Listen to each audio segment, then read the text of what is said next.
Scammers की location तो यहीं आ रही है। इस टाइम पर कौन आ गया? You are under arrest. लेकिन क्यों? किस जुर्म में? क्योंकि तुम्हारे नाम से 10 इलीगल सिम एक्टिवेट है।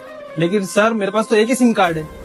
क्योंकि स्कैमर्स तुम्हारे नाम से एक्टिव सिम कार्ड से गलत काम कर रहे हैं। मतलब कैसे? ये जो रोड पर छतरी लगाकर सिम कार्ड बेचने वाले होते हैं, ये वेरिफिकेशन के नाम पर 2 से 3 बार तुम्हारा बायोमेट्रिक लेकर मल्टीपल सिम इशू कर लेते हैं इलीगल काम के लिए। पर सर पता कैसे चलेगा मेरे नाम पे कितने सिम एक्टिव हुए हैं? गवर्नमेंट की वेबसाइट टेफकॉप पर जाएं, वहां पर डिटेल फिल करें और आपको पता चल जाएगा कि आपके नाम से कितने नंबर इशू हैं। जो आपका नंबर नहीं है उसको वहां क्लिक कर दें, गवर्नमेंट उस नंबर को ब्लॉक कर देगी। ये तो बहुत ही अच्छी जानकारी है सर, अभी मैं सबके साथ में शेयर करता हूँ। तो दोस्तों, आप भी इस वीडियो को आज ही शेयर करें, अपने दोस्तों व अपने परिवार को सुरक्षित रखें। जय हिंद, जय भारत।